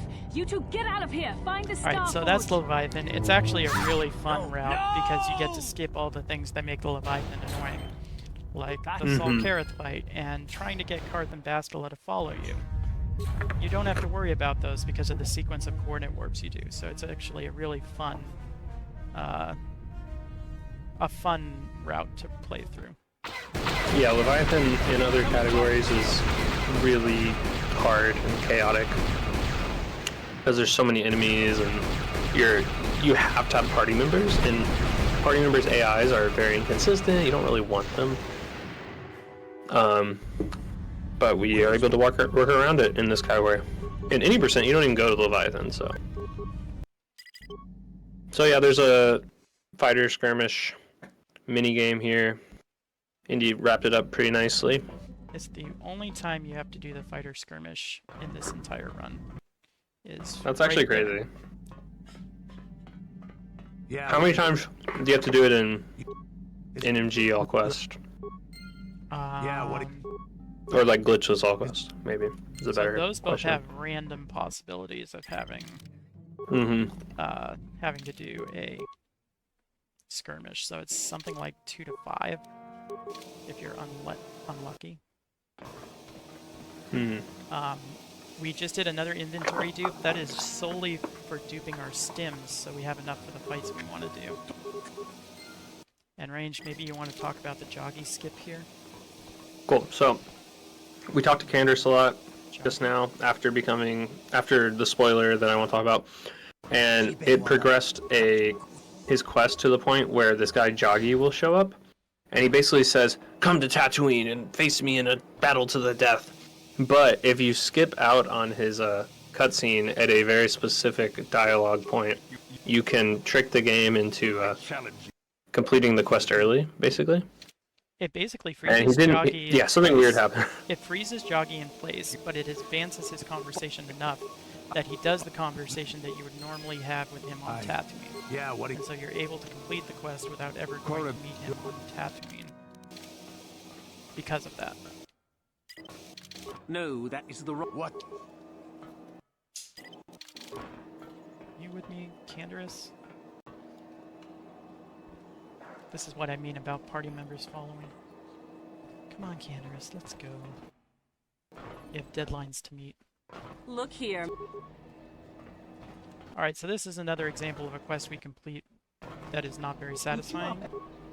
Lurs Kesh wants us to do something, but we say no, and he's like, okay, fine. And that completes the quest. We need to make a save in Dresde. Because we're going to do some more warping around here. We still have some stuff on Manon that we haven't taken care of yet. You want need? Yeah. So we're going to warp back to Otto West. This is one of the neat and new coordinate warps that we use. We get to turn in a couple quests here, and Candaris, because of the position he was in, ends up inside the prison, so we can talk to Sunri. Who are you? And then finish his quest. by taking him to trial and being the worst defense attorney ever, and just presenting a recording of him committing the crime and convicting him and leaving him with the death penalty. So yeah. Indy would know because Indy speedruns the Phoenix Wright games. I used So he's to, basically yes. a legal expert. I forgot to remove candors from my card. You've returned. No, but This is Like a- kind of a problem because I can't actually modify my party right now.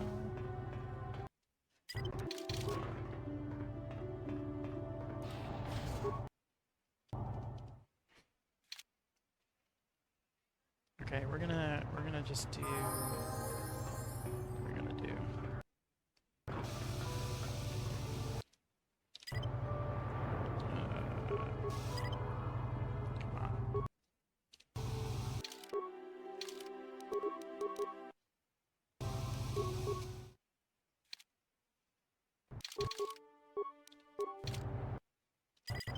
So just a quick double hotshot to get to a module where we can remove candors. And then go back to our friend Hulas here.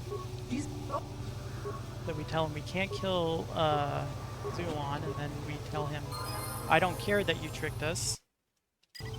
And we're able to avoid having to meet him on Tatooine. So that's all the Gina Rodden stuff done, and we're going to do a memory reset here.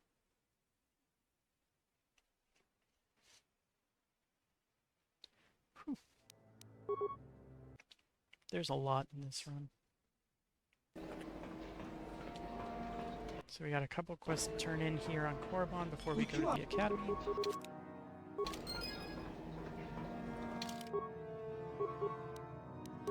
Is there some...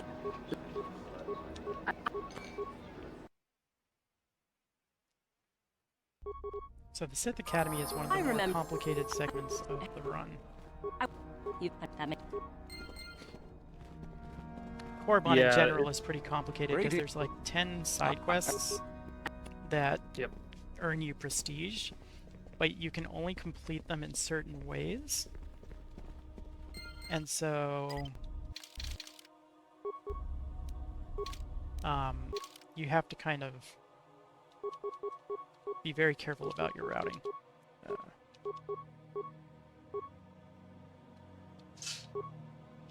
Alright, do you want to talk about this glitch range? The experience glitch? So basically it's like a bug almost. It's like a combination of a glitch and a bug. Without glitching this part, you can basically trick Euthera into repeating the Sith code over and over and over again, and it will, every time you do it, you get XP. So this is like an infinite experience bug. Yes. But you have to click a bunch.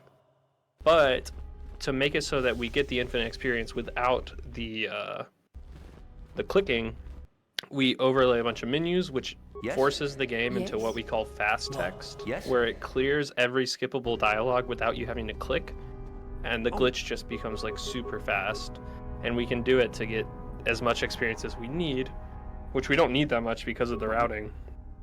But we do have to hit level 9 to complete Juhani's quest, and because of the way hotshots work, where it reverts our experience to the save that we go to, that can be tricky. Greeting. But yeah, we figured it out. So now we have all the experience we need for the rest of the run to complete it, because that is actually the highest level requirement that we have, is the Juhani quest. Yes. At least I'm pretty sure. I understand you. Yes, that's Let right. me see that.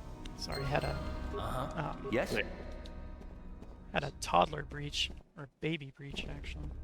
Came to Baby visit. breach. Yeah, so we need to hit level 9, and that experience glitch is the best way to do it. We can do it for less time by doing fast lanes and other points to be, to preserve some of the experience that we would normally skip with a hot shot. So. What is it? And one of the reasons Sith Academy is so hard, and besides Korriban being hard because of all the routing, Sith Academy is just really awkwardly designed, and our save teleports are really strong, so they're unwieldy for how tight of corners there are. So, but then if you don't use any save teleports, then you're just running everywhere, and that's also really slow. So you try to use them as best as you can, but it's honestly just pretty difficult. And then also, your party members won't follow you that easily. And to exit to Sith Valley, the Sith Valley, you need both your party members with you. So he's gonna talk. You just did that really good, actually, where they followed you perfectly. So that's Yeah, nice. you can sort of, you know, if you do something enough, you can figure out how to finesse the game so that it'll behave, basically. So the party members, like, find a way to make the party members follow you. And we're gonna progress Juhani's quest so that we can do Threat from Zor, which is the name of the quest related to Juhani. We needed to reach level 9 so we could talk to Juhani enough so that this guy shows up. And this is what starts her quest. I like how Joggy's just standing there. I also like how they're wearing the exact same clothes. Yeah. You're not normally supposed to be able to see both of them at once, so... Alright. Very nice. I was supposed to make a save in there, but that's okay. There's a backup. I recently tweaked the save route on Korriban, and I still don't quite remember how it's supposed to go.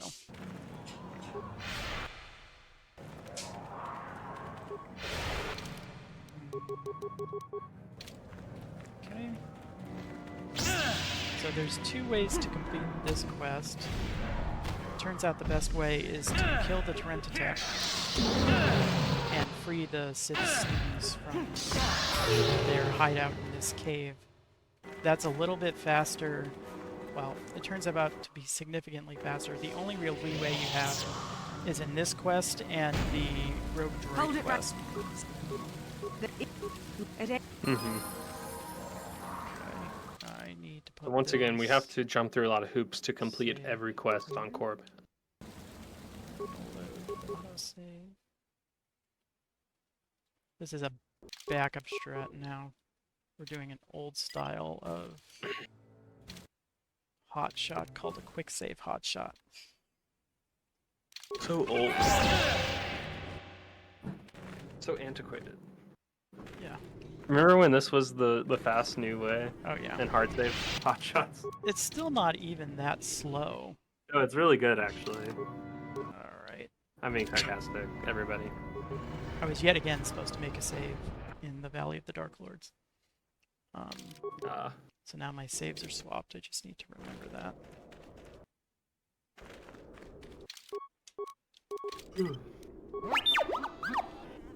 Yes?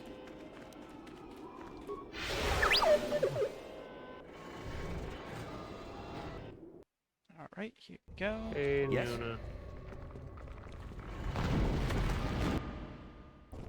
So there's basically a side quest in each tomb here. We're doing the one in Ajunta Paul's tomb.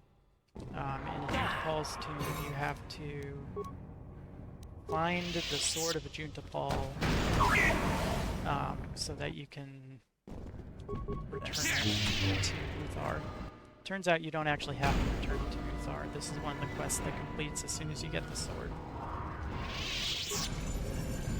Yeah, and so you get the sword and not have to fight Ajunta Paul's spirit. You just have to talk to him nice. He's a regretful Sith. Yes. He regrets being evil. It's a lesson for all of you in the chat. Don't be evil. She'll regret it. And now we're gonna hotshot back to the Valley of the Dark Lords. There you And are. we're gonna go into the next tomb. But first we're gonna deal with Lashao. Get Lashao. Yes? So he told you to come out here to find a holocron? Like an ancient Yeah, an Sith? ancient Sith holocron. And of course, she immediately tries to betray you As a Sith does. by taking it for herself. So we're just gonna take it from her. And that's another lesson for everyone to shoot at. If you try to betray someone, they might kill you. life lessons from KOTOR. Yes. This is a really good Alright. console because for some reason it just takes forever. Ancient Sith technology, I guess. Yeah, this console makes no sense. Like, basically every console in this game you can mash on it, but this one makes you just watch this random screen for a very long time. And then the quest here is dealing with the Sith Hermit. I forgot his name right now. You can either give good answers to his quiz or bad answers. And it turns out to be faster to give the quote-unquote correct answers. This is unfortunate. Correct as in, you tell him, he poses you all these like moral questions, and you can be like, I do the good thing, or I do the bad thing. And of course he wants you to say all the bad stuff, because he's evil and insane. Okay, this might be kind of... So we can actually outrun him. Or no.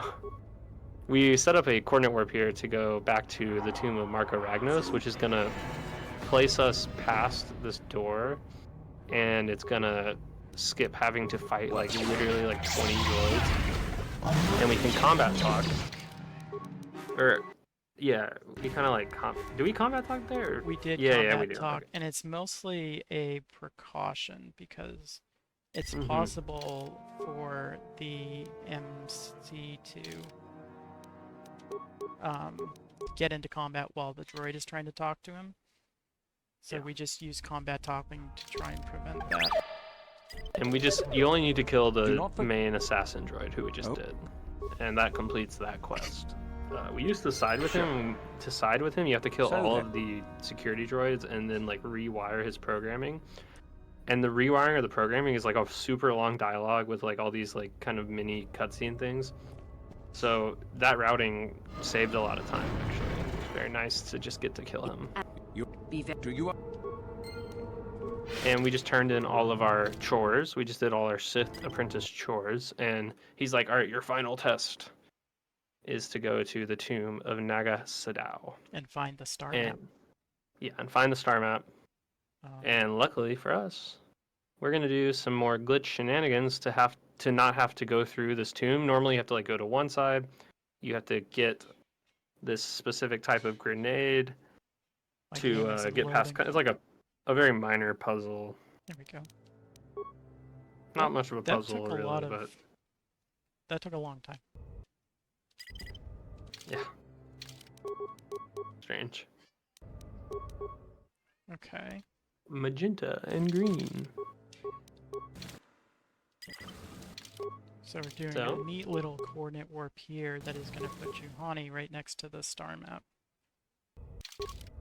What is it?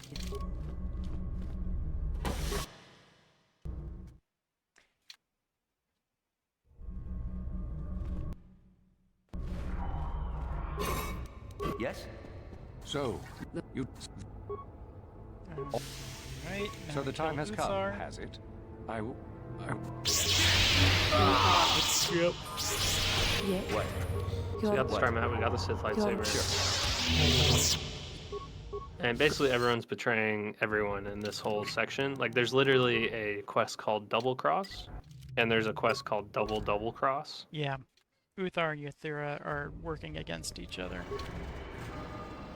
And you kind of just let them both think that you're going to help them. Here's the last mid-game quest. We have to kill Zor. True. The double cross stuff, it feels like a game of Survivor.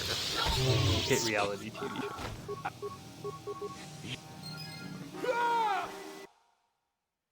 Alright, so I have had trouble with this fight, like not triggering the cutscene at the end. I mean, it hasn't really happened in a while, but... Yeah, the trick is actually you have to... Well, I think it's the trick. Yeah, for sure. Something you found that you have makes to it consistent. kill Zor not last. Mm, If you kill that makes Zor sense. last, then he sometimes breaks the cutscene. Alright, now we're doing skirmish skip. Yeah. This is a beautiful skip. We use it at any percent. Saved like, I don't remember exactly, but like between 40-ish seconds, if I remember, in any percent. It's also it's great in this. unfortunately a little bit random. Yeah, you want to. So normally you don't want to fight or skirmish when you're flying places because it's an extra minigame. But in this case, we do because we can use glitches to skip it. And by getting the fighter skirmish, we not only get teleported to a better location on the beach of Lahan, but we also don't have to repair the Ebon Hawk later because we tricked the game into thinking that the Ebon Hawk basically never broke. Because in this game, when you land on Lahan, which is the planet that we're on, your ship has malfunctions and you have to repair it. So Yeah, so there's actually two versions of the Ebon Hawk. There's sort of your standard Ebon Hawk, and then there's the sort of broken Ebon Hawk on Lahan. And if you avoid going on the Lahan version of the Ebon Hawk, then you never have to repair the ship. And so that's what that skirmish skip really does, is it avoids us ever being on the Lahan version of the Ebon Hawk. And so we don't have to get ship parts while we're on Lahan.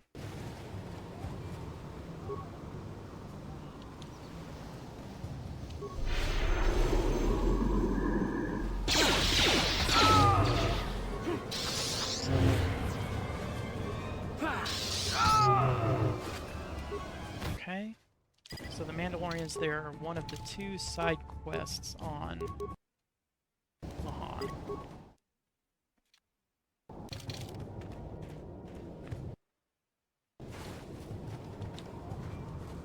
The other one is the genetic data, which we have to get from the Elder Ricotta. In order to complete both side quests, you have to side with the Elders instead of the Warriors.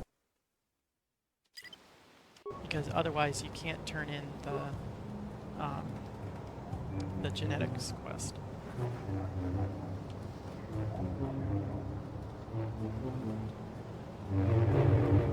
So, yep, we're going to collect the quests that we need to, and we can kind of break out of this cutscene at a convenient time so that we can go rescue the Elder captive, who you can actually see in the background. Or do you even have to rescue him? We don't need him. Oh, you don't need him. Okay. I'm mistaking my categories. It turns out getting into the temple isn't actually a quest. Getting to the top of the temple is a quest, but we don't actually have to, like, rescue the warrior or do any of the things that you would normally associate with going into the temple.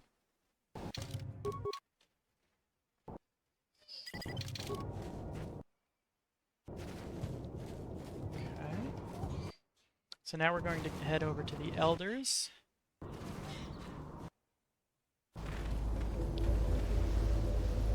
And we have to trigger the side quest here before we go to the temple. And then we're going to do the last couple of DLCs in the run here.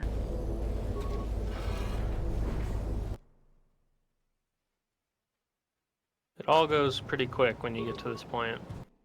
Yeah, there's not a lot of You're basically just doing the main story plus one extra side quest. Or, no, sorry. There's like a couple, but not very many. two. Yeah, Mandalorians and the genetic data. Alright, so now we're going to add Canderous and Juhani, and we're going to talk to Canderous. I hope. Yeah? Yeah, what do you... Yeah? Your What? wish? No, Yeah. we're going to do a DLC to get into the temple. This is why we don't need to rescue the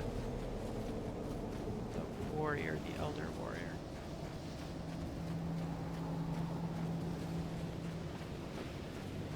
This one is supposed to be pretty easy.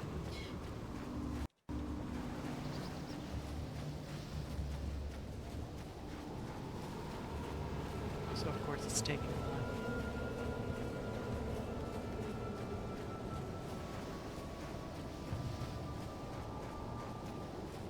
Canderous. So yeah, this skips a large cutscene. I can get it. There we go. Pixel perfect, by the Now way. this is the hard one. Yeah, this one is. Yeah, this one's rough. That was good. Nice. Yes? What is it? That was really good. There's a big So- fight here that we can skip. Yep. Yeah, so we can skip the Bastila fight. We actually end up siding with Bastila in the conversation after the fight. And No, not in this we category. no, we don't. That's any percent. Sorry. Yeah. Light side We end for don't do this that. category. Yes. What? So yeah, we don't. We go light side, and then we need to turn in the genetic data quest. Still have to get the genetic data. Oh, true. I forgot the order with of you. this. Yeah? This route is an enigma. So we're gonna do a neat coordinate warp though, to let us get to the catacombs easy. So the genetic data is located in the catacombs. So yeah, that was very cool. Yeah, normally you Because have to all go the to doors are above each other, or below. They're all pretty, pretty close. close. Yeah. Normally you have to go to the catacombs before you can go to the surface, but we're going to do a memory reset here. But by doing the DLZ at the front of the temple, you can do the catacombs last, and it's just a little more convenient. It only saves like 3 seconds, but still worth it. Alright, so we're going to turn in the genetic data, and then that's the last thing we need to do on the Han, so we're going to then use a fast lane to get out of here.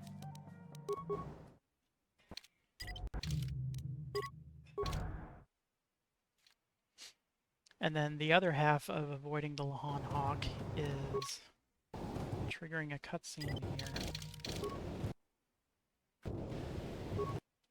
Breaking out of the cutscene. And then hot-shotting back to the other version of the Ebon Hawk. Like so.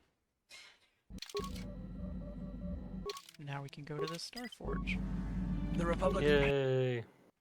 There's a big 2.5 minute cutscene there, but by using a free look AMG, we're able to skip it. And now we're going to go talk to Canderous, which is the last side quest in the whole route. Why can't I talk to Canderous?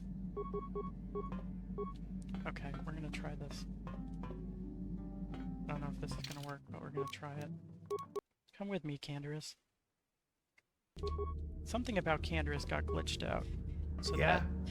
It was This looks definitely like in the I'm- Manon. Yeah. Yes? Okay, Yeah. well, we're all done now. What? So you got him. You just talked to him, yeah, or he talked to you. Yeah. Sometimes Yeah. your party members can get pretty glitched out, but it turns... So I normally bring Jolie for this segment. Oh, and Sure. it turns out I should have anyway, because the same thing that is glitching Canderous and not letting him talk to us is not letting him trigger GP warps, so... Yes? Every little Well, thing is going on You right you now. did the quest. You did what you needed to do, Accidentally triggered a cutscene there. and then you're like, "Let me add party members." But it's like, just exit the hawk. What? Eh, And you need. home Far stretch enough here. away. Wait till you Yes. see the Malik fight, everybody, We're almost there. because we What? are so strong. Yes? So yeah, we got level 17 when we became level 2. We have sneak attack 9. Sure. We have master speed. Yes. We have master valor. We have master two-hand weapon fighting. We have a ton of stems, which are like the Yes. consumable items that make you stronger. So by the time we get to Malik, What? he should be afraid. But first we got to get past deck 1, 2, and 3. And deck 1 and Yes. 2 are going to look similar, Yes? where we do this kind of thing where we are using our party member and doing what's called a gather party warp to warp each What? character closer to the next Sure. load zone so that you eliminate a lot of running. When you get to deck 3, we will be using hotshots again to position our characters on specific coordinates. And this is gonna skip a whole lot of running. Because honestly, like, Starforge, glitchless, kind of rough. You know, a lot of running, a lot of enemies. My iPad playthrough from like 10 years ago, that's still on one of my really old iPads, is stuck. I'm too weak for Starforge. This was before I speedran this game though. Okay. But I did a blasters only, and I'm like super hard stuck.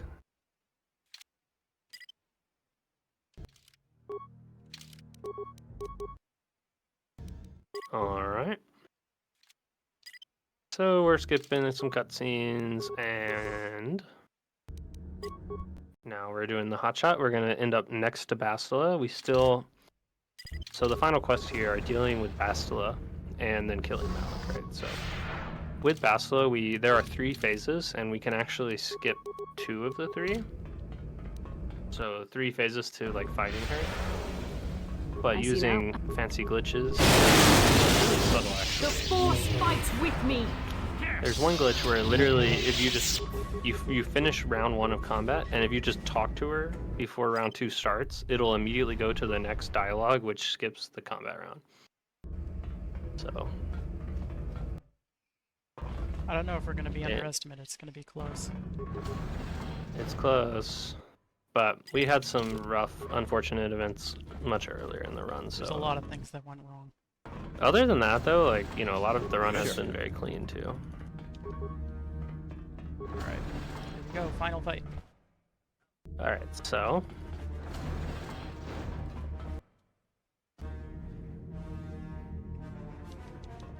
you basically just kind of want to try to get sneak attacks if you can. See how this goes. 2 rounds. Wow. You continue to. And then by breaking out of this cutscene at the right point, we're done. Yeah, so you can glitch the Malik fight to completely skip the second phase, where you have to suck all the Jedi popsicles. I am the dark. Underestimated. Good job. 5 seconds, let's go. Also, that second hit on Malik was so much damage. That was crazy. Because like, you don't even have to get him as low as you got him, but you got him to like 1 health. It is technically possible to one-shot Malik, but it's very rare. You have to crit him like twice. 2 round is what you sort of strive for in a run, or hope for, because it's random dice roll, so you can't really affect it. And then 3 rounds is kind of average.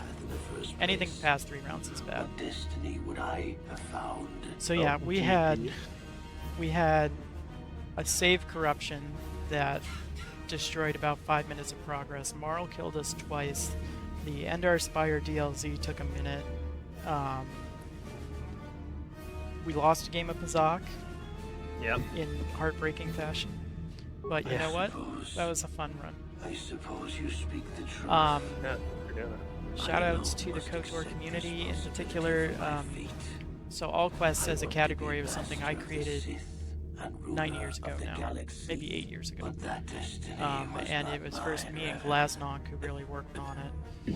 And then after that, there's 2 runners, 30 Cents and Will, who worked on an updated route with some of the newer glitches that we had found. And then Chaos came in and did some routing, although I don't know if he ever finished a run. And then Range really pushed this really, really low. And that's where it was when I started running it again about 1.5 years ago. And I sort of redid the route to include Kashyyyk first. And I've like sort of learned the new route, but I haven't put the time into grinding out a PB again. There you are. What happened? This is undoubtedly the hardest speedrunning KOTOR because you have to know all the glitches, and as you can see, things can go wrong quite easily. The Sith fleet. So, the capital ships are in bombardment range. And that means we all have to Well, get out of here Chaos's right route was now fun. before It this had entire complex Jedi comes down Zalbar. around our ears. That was Everyone else is that on was. the I'm ship. taking Let's some move. credit for that. Me and Chaos were working on that. Yeah, that was pretty awesome and pretty not useful in the end. Exactly. But I was the guinea pig. He was like, yeah, try this, so and I'm like, okay. thanks to Kessel Run for having me. I had a good time. Everyone pull back. And I don't want to lose any ships thanks when that to space Range station for goes commenting with me. I We appreciate did it. it, Of course. Vanguard. Thank The you for Sith are having me. routed, And the yeah, Star good luck Forge destroyed. to everyone for the rest of the marathon.